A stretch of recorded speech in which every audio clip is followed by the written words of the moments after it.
จะขาดอนาจใจจริงแม่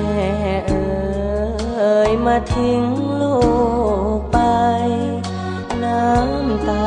ไหลพรากสุดอาลัยแม่จากไปไม่ทันสั่งลาสุดปวดร้าวเรานี่นาไม่เคยมาเฝ้าดูแลใจ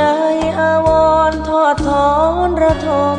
นอนระบมขมขื่นหรือไทยยมพบาลพลาดพลานดวงใจ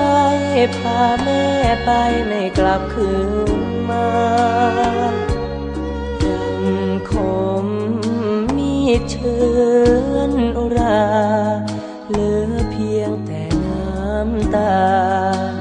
โอ้แม่จ๋ามาจากต่อแต่นี้ลูกคงลำบากสิ้นหลัก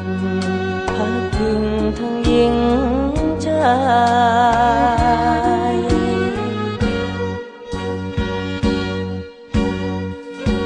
ครั้นตอนแม่อยู่ท่านคอยดู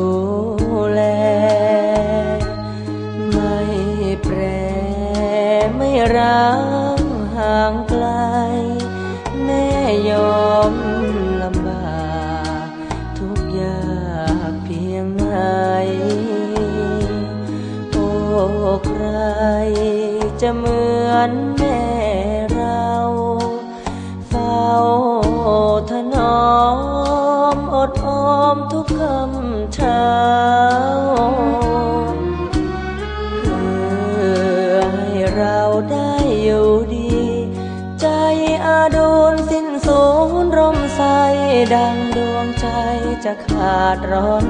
นจงไปดีลูกนี้ขอวอนวอนพระพรหมจงช่วยแม่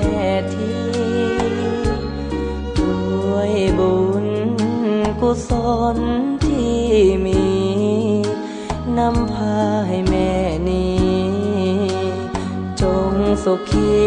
นะแม่ลูกจะขอสร้างบุญเพื่อแผ่เพื่อแม่ลูกยอมและพร้อม